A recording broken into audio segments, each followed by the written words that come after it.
Scott. Hey. So we talk a lot about good defense leading to good offense. Talked this morning about it.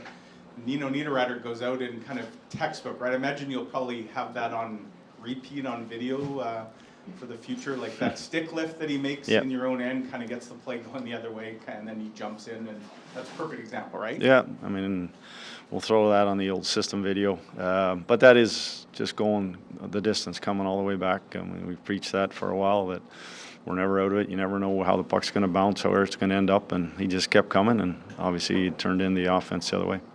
I'm sure you liked a lot of things about tonight's game. Where does the just 21 shots given up, and they had 4 power plays too, and they didn't get a whole lot generated there? I imagine that's a stat that you're pretty happy about, and probably very few scoring chances. Yeah, it was a grind though. It seemed like it was like I had talked about this morning about Utah. They were making it difficult on us and letting us get in the interior and really getting second chances. But I like the way we kind of hung with it. Just like that power play goal. It took us 1 minute and 55 seconds to finally get it. But our PK, I thought, was really good against a real dangerous-looking group there that they have. And, really kind of the shots were coming from farther out than what we like. And we want it to be farther out like that. And just thought it was a good, for us to limit, there's some top-end skill that they have. We limit them to not a lot of quality chances. Got a lot of weapons at your disposal. Maybe we don't talk about Nino all that much when it comes to offensive production, but he's showing that he's more than capable. Great set of hands on the first goal. 900 games, big milestone for him and a big night for him. Yeah, that's special. That's a lot of games. And we had a little tribute to him and saw all his pictures from all the jerseys he's worn and the places he's played, and he hasn't changed a bit. But no, it's he's a big power forward, and that line I thought was really good. They had to take that Keller line on and those skill guys, and I thought they did a really good job. And they were big, obviously, allowing those guys on the PK were really strong. So when that line plays like that, they're a force. They're hard to handle, and they wear teams down because they spend so much time in the offensive zone. We've talked a lot about the defense, being among the top blue line scoring in the league. But you look under the hood, you guys are top 5 in blue line shots, chances, expected goals at 5-on-5. How much has your blue line been a driver in you guys having the most goals for per game? Like, how much has it been those guys? Well, I think that's something that's been preached here for the last couple of years. I know that I've always talked to the D about you're going to be out there in situations and you're in the offensive zone. You're not just a pylon, you're not just a spectator, that you're a part of the offense. On our breakouts, if you're just going to try to rush up ice with 3 forwards, the opposition's going to deny you ice and they're not going to allow you to enter. So we have to have that second wave. Our D have to be a part of that rush, and I think we do a great job of that. But just the fact of when you have a lane to get pucks to that net front, that creates the chaos. That creates the explosion of where that puck may go to. That creates second and third opportunities. We do a pretty good job of having good net front presence.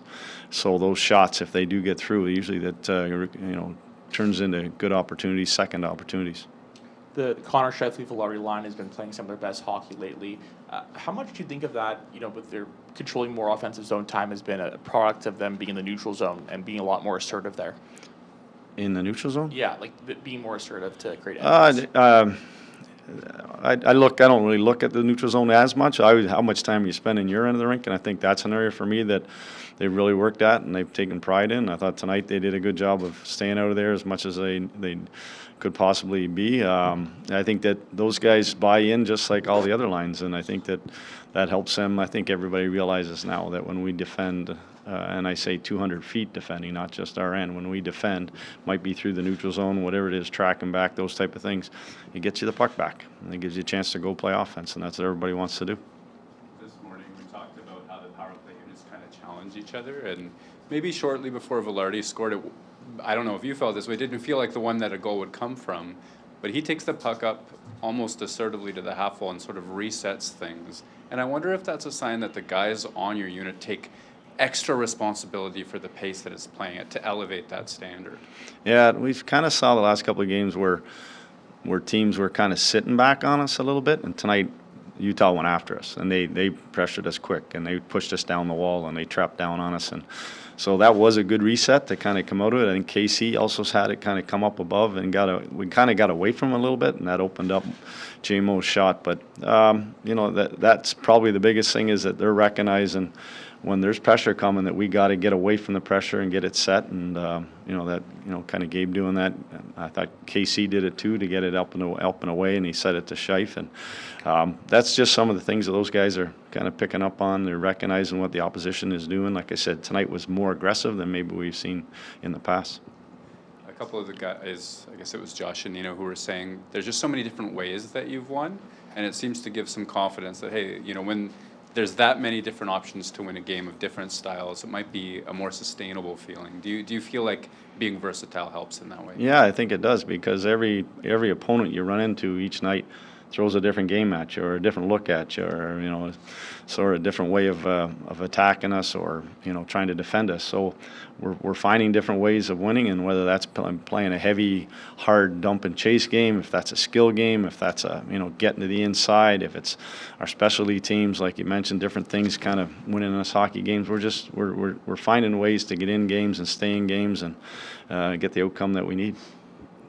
Coach, I'm sure that you spent a lot of time focusing on getting off to a fast start this year. Could you ever have anticipated a 12-1 start in the NHL? No, not at all. Obviously, you go into every game hoping to win every game, and you're planning to win every game. It doesn't always work itself out, but kind of Murat's saying our depth and our way of we're getting in different ways of scoring and different ways of winning games. These hopefully are all things that we're building confidence to do this for. We still got what it is, the number 70 to go, whatever. But again, it's all, we're all real happy, real excited about what's happened. But again, this is our big divisional week. Starting with Utah here tonight, it was 2 points. We know who's coming in next. Colorado and Dallas again. So these are still for us. It's one thing about this group we have done. We've focused on our opponent, and then once that was done, we reset and got ready for the next opponent. You like to use the term protecting the guts of the ice. Is that about as good an example? Yeah, that was a pretty good example tonight. I thought that, like I said, their top six, not big guys, but extremely quick and darting in and out and making plays and second opportunities. And we knew that we had to have some layers. Nino's situation, it had to be people kind of making sure that backing up, coming in late, doing all those things. I thought we did a real good job of protecting tonight. I'm interested in the level that you see Mark Scheifele at right now as a puck distributor.